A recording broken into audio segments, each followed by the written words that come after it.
This week on the Faculty Factory podcast.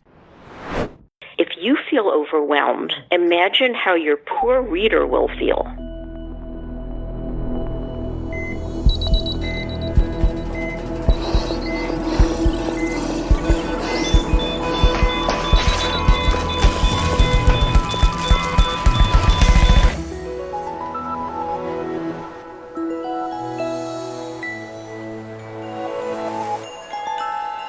Welcome back to the Faculty Factory podcast. I'm Kim Skorupski, and guess who's back on the podcast today? We have Dr. Donna Vogel, my dear friend and colleague from Johns Hopkins. She now does freelance work in career development and skill building. She was the former director of the Professional Development Office, and she's given us lots of great advice already on applying for funding, views from an ex-insider, how to navigate professional societies and networking, how to turbocharge your presentations, and she's back. Donna, how are you, and what are you going to share with us today? Hey, Kim, it is great to be back with you and your listeners, and today we're going to talk about what I call getting that paper off the ground.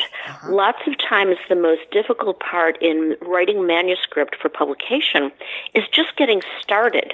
So I'm going to give you some highlights of the workshop that I give that should help lower those barriers, lower that activation energy, and give you a step-by-step way to get through that difficult part and get moving. I do want to preface that just by saying that some of this is previously published in a commentary piece that I wrote with my colleagues Jim Gould and Rafael Luna that appeared in Nature Immunology in 2014 called Writing Well, Lowering the Barriers to Success.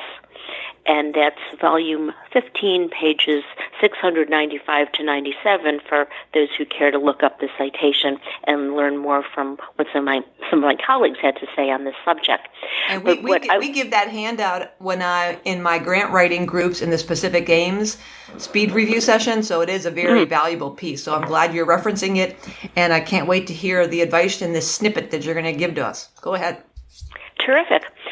Well, if you heard the turbocharge your presentations snippet, what this will follow is some similar principles. The most important one is that if you understand what a paper is for, and if you understand what the parts of a paper are for, it's much easier to write them well. And similar to giving presentations about your research, and again, this is primarily for a research paper, there are two sets of reasons why you're going to write a paper. They are both science-related, that is related to content, and career-related. Because, of course, we're scientists, so it is our job to disseminate knowledge, to advance our field, and to allow others to build off of our results. At the same time, publishing is invariably the currency of your career. It's how you're measured, it's how you get visibility, and it's also how you demonstrate independence from a previous mentor, and it's how you demonstrate collaboration with people that you choose to represent as collaborators.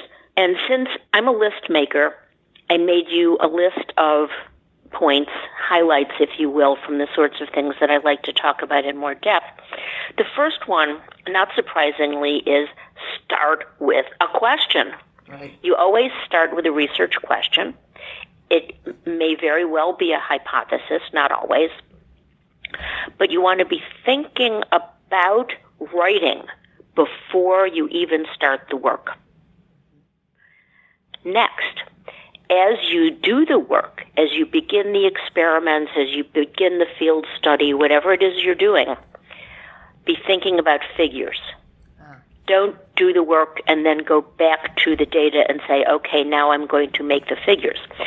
Have the figures in your head, even sketched out. You can sketch out the figures before you have the data and imagine what they will look like when you have the data. That really helps. Number 3, and this is something you may not be thinking about early, or maybe you are, and that's choose the right journal. And there are all sorts of factors that go into that, but it's primarily who's going to be reading this paper, who is the audience going to be, although there may be other factors that come into that, like are there timing issues, are there format issues that will guide you in the choice of your journal. But there are things you can do to pick a journal where your paper is going to be a good fit. And it's not only reading the instructions to authors. Of course, you're going to do that. But they don't tell you the whole story. Right. You also want to read the instructions to reviewers, which you might not realize are available in many cases just online. You can find them. So read what the editors are telling the reviewers to look for. But here's another one. Look at the last few issues of the journal you're considering and see if they publish work like yours frequently or just every now and then. Because they may tell you in the instructions for authors, oh yeah, we publish on this topic. But if they only do it every now and then, your chances of getting accepted are lower than if they publish topic yours all the time. Oh my gosh, that is so smart. Of course, I always read the instructions to authors. I have never looked for or thought about instructions to reviewers. That is brilliant. And then, of course, I always look at the last issue or two to make sure, okay, yeah, key terms, it looks like, this would be a fit. But I had not thought about, the frequency or regularity on that. So that's another great idea. All righty. Another thing you need to settle early, and this ought to be a no-brainer, but unfortunately it's not, authorship. And I could talk for a whole hour on authorship. I'm not going to do that now. But decide ahead of time who the authors are likely to be and in what order, so that you're not in the middle of an authorship dispute while you're submitting, because that is way more mess than you need. Okay, so now that you've sort of dealt with some of the political issues up front, what do you do? How do you actually get started now that you've done the work? The first thing you do is you assemble your results. Organize what you have found out. And then identify your message. That is a little harder than assembling your results, but it's critical. Exactly one message, no more, no less. Okay, can I pause you here for a second, because this is important. Yeah. Identify the message, one message. And tell me, in your mind, how this relates directly or indirectly to the question or hypothesis. Are you implying that maybe my hypothesis or question may not be associated directly with my message? Au contraire. It is precisely the answer to your question that provides the message. Okay. The message is nothing more and nothing less than the answer to your question. Well, now I'm wondering how this is really intriguing. And I know I don't want to spend too much time. We'll maybe do it a different talk, so I won't spend too much time here. But what if I have a boring question? And because that just made me think, well, what if my message is like, yeah, it's associated. Yeah, it's triggers, or there's a trend, but then so what? I mean, this probably gets to the bigger, deeper question of you better darn well have an interesting question that leads to something important. So my worry about that, focusing the message is, what if it's like, nope, it didn't work, it didn't happen, that's not at all what we thought. So can you tell us how we don't get ourselves too depressed if there's a null finding, or if we think, well, that's kind of a boring message? Okay, I've got two sort of answers to that. Okay. One is, what may have happened is your data were not interpretable. That you set up the experiments or set up the studies in such a way that you got a bunch of data, but in the final analysis, and I choose that phrase deliberately, they don't yield a clear answer. So that's part one. Part two is maybe you should work those results into something like a review or a book chapter rather than an original article. Got it. Yep. Awesome. I love it. The message. Okay, getting started. Think about my results, and I think about what will be my take-home point. What's the single most important message? Got it. Continue, please. Because everything else is going to flow from your message. The first thing that will guide, you'll use it to guide you, is look at your results now in relationship to your answer, in relationship to your message, and thin down what you're going to write into those things that provide the evidence for your answer. You may have stuff that you have learned that you want to write up, but don't put it in this paper if it doesn't address getting to your answer. You will be writing other papers. You can use it somewhere else. That's the hard thing, because we design these surveys or questionnaires or studies and all these variables, and you feel like you want to, ta-da, put everything out there. And then that's when we get overwhelmed and trying to make these spurious arguments and kind of these trails that meander here and there, because we feel like, but I spend so much time collecting all those data points and I want to include everything. And so I like that. Trim it down. Don't panic. The data will be there. You know, a friend of ours, Dave Usum, he talks about lumpers or splitters. Lumping into like a big chunk, the big Hope diamond, or splitting things into publishable units. So I like your idea of thinning down, but you're not throwing it away. You're just paring down to the essence of this, but you're maintaining, other little chunks and other little pieces of gems for subsequent papers. Right. You're just tucking it into another file. And Kim, you're absolutely right about wanting to tell the world everything. Of course we want to share everything we've done with the world. It's our work. That's our baby. We just want to tell the world. Right. But you have to resist that temptation because, and you use the word overwhelmed. If you feel overwhelmed, imagine how your poor reader will feel. Okay? So that's not something, you do not want to overwhelm the reader. Okay. Now let's talk about the sections. Okay. We've kind of taken the big 10,000-foot view here. Let's hone in on the individual parts of the paper. Some sections will be easier to write than others. And what that means is they will require less decision-making. What do I mean by that? Well, let's back up a second. Start by writing down the parts of the paper. Okay. Just the sections, the introduction, the methods, the results, the discussion. So write it down.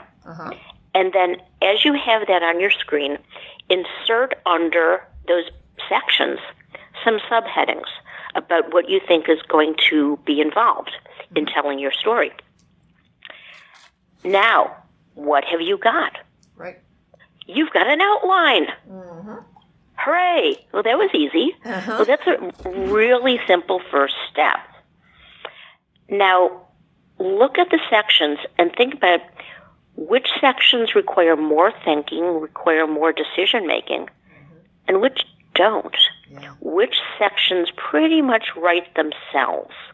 Well, probably the easiest, the one that involves the least decision-making, is your methods, because you know what you did. So start with the methods. Right. It's easy. Then work your way up. And for a lot of us, if we've done any kind of research, medicine or biomedical research, we've had to do an IRB, human subjects consent form, perhaps, and we had to put some text and describing what we intended to do in that consent form in that IRB process. So I always start by opening that and reminding myself, what was I going to do here? What did I say I was going to do? And my instruments, my measures, my variables, the analyses, I just copy that, and then I at least, plunk something down to have it pasted, and I to me, that's a quick way of getting that section filled out because I've already done it for the consent process. Mm-hmm. Right. And in your paper, remember, every section has a job to do. And even your method section has a job to do.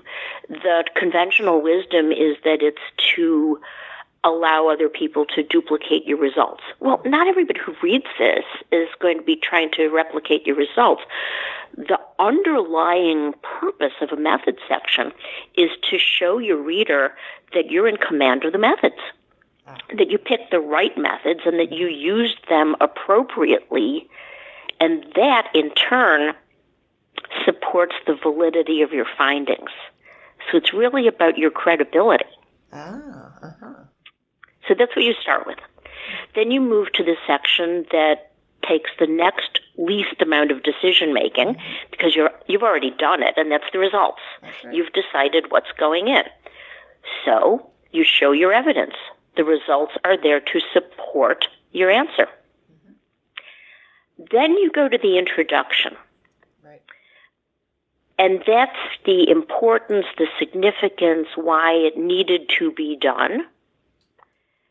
And then you get to the discussion, which is hard because it takes a lot of thinking, a lot of decision making. You need to know the literature because the purpose of the discussion is to put your answer in context. That is to say, why the reader should believe you and what's better perhaps about what you found compared to what existed before, or showing that there were holes that needed to be filled or flaws with previous work that your work has remedied.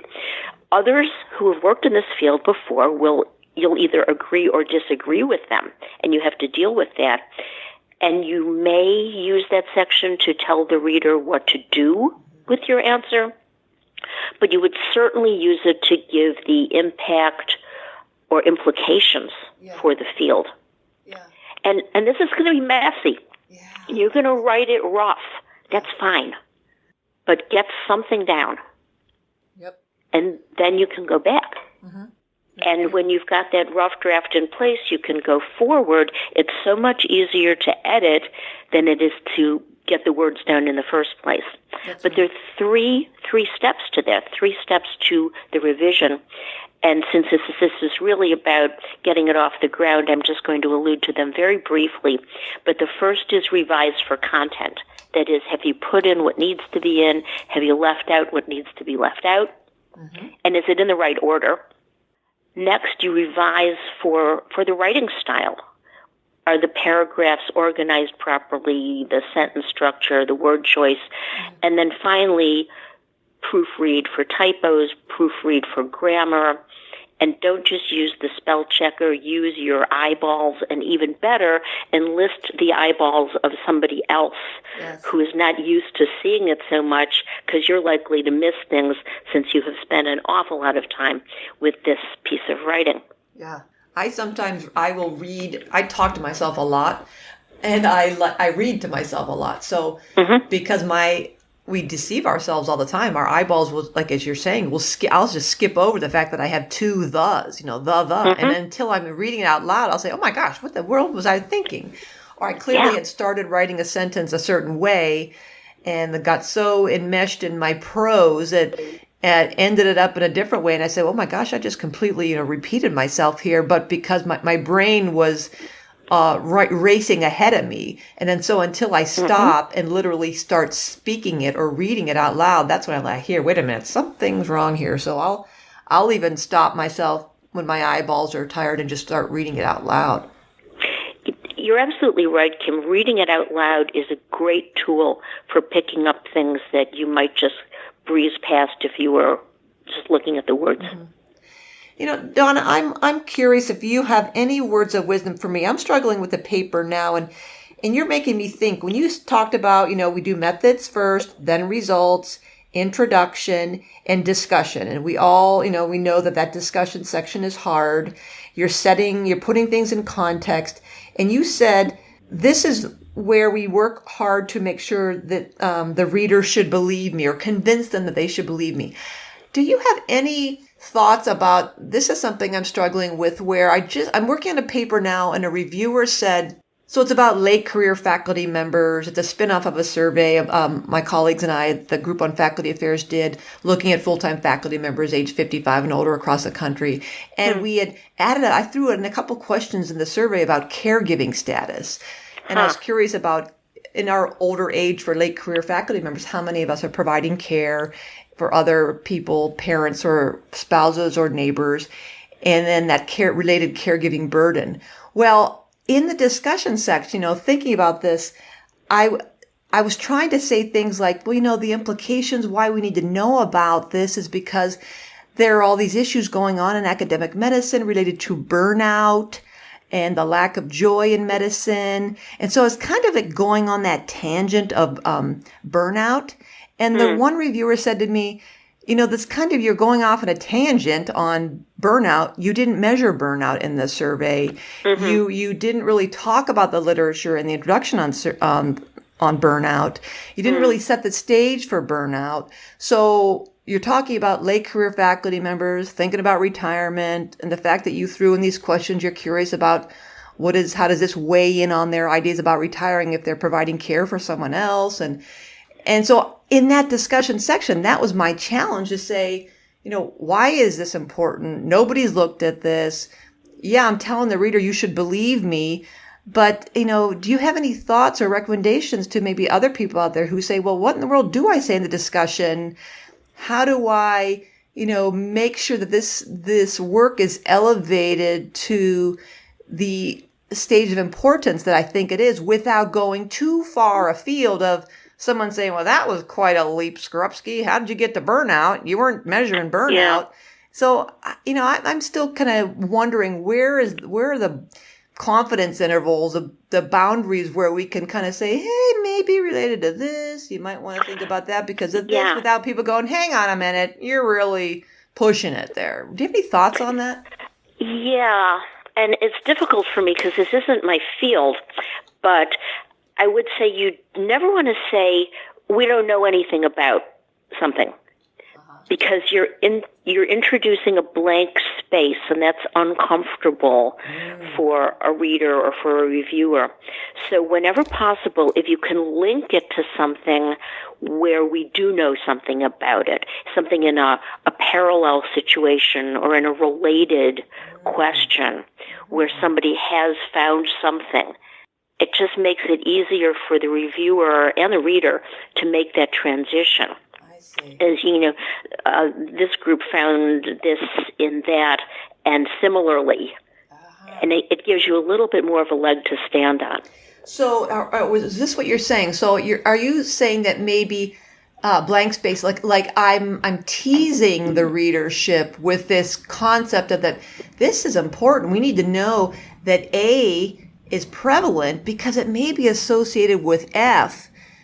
I'm not sure, but the blank piece or the teaser is problematic unless I could then say, and guess what? When you look at F, sure enough, some people have shown that there's a little bit of A maybe getting in there. So in my instance, maybe had I done some work to say, in the burnout literature, lo and behold, somebody has looked at it by older age. Yeah. And so and I see it, you just helped me figure that out. If I were to find that burnout in academic faculty by age, I could then maybe fill up a little bit of that empty space by saying, yeah, I didn't measure burnout, but Donna Vogel et al. Looked at burnout among late career faculty members and found that it was higher. We don't know if it's associated with caregiving, but we found la, la, la. So I see what you're saying. So that you're kind of offering more substance versus this kind of just blank. Now you're annoying the reader because you just threw something out willy-nilly and they don't know how you made that leap. That's right. And it's not only that it's a hole, that it's a blank space, but you also never talked about why that part was important. Yeah. And if you just build it into the discussion and I'm gonna revert back to my biomedical language because that's how I think. It's that, well, we found that this was similar in the rat, And the rat and the mouse have similar lung physiological, are similar physiologically, and so that's supportive. But if it had been found in that gerbil, the gerbil is really different, and so you really can't compare. So you want to find something that's in a system that's close enough to what you're looking at that you can use the parallel findings as filling in that space. I see. Wow, you just made that connection for me. That is really amazing. Love it. Wow. So I don't want to cut you off arbitrarily, Dr. Vogel, but is this the conclusion of your snippet for our faculty? It is. I've reached the end of my list. Well, this is wonderful. I hope you all enjoy listening to Dr. Donna Vogel talking about how to get the paper off the ground. Think about the content, your career-related components of starting with a question. I'm looking at my notes here. Be thinking about your figures and graphs ahead of time. Choose the right journal. Read the instructions to authors and instructions to reviewers. Look at the last few issues. See the regularity of which your topic comes up. Authorship, who's going to be on the paper, in what order. And then we talked about how do you get started, nuts and bolts, start with methods, then results, then intro, then discussion, and don't do what I'm doing and have big empty holes. Make sure your reader believes you. Well, folks, again, that was Dr. Donna Vogel. She's on LinkedIn. That's Donna Vogel, Vogel. You can reach her also via her email address, that's dr.donna, Donna.Vogel, Vogel, @gmail.com. Or go to facultyfactory.org on the website and shoot me an email, and I will put you in touch with Dr. Vogel. Thank you, Donna. A pleasure as always. Thanks for tuning in to Faculty Factory Podcast. The mission of the Faculty Factory is to build and support a community of leaders in faculty development who share tools, resources, wisdom, and encouragement in service to our faculty members, schools, and institutions. We encourage you to go to facultyfactory.org to find out more. Get in touch with me, ask me any questions. Maybe you want to be interviewed on the podcast. Thanks for tuning in to Faculty Factory Podcast. We'll see you next time. The Faculty Factory podcast and website is sponsored by the Johns Hopkins University School of Medicine Office of Faculty. For more information, visit facultyfactory.org.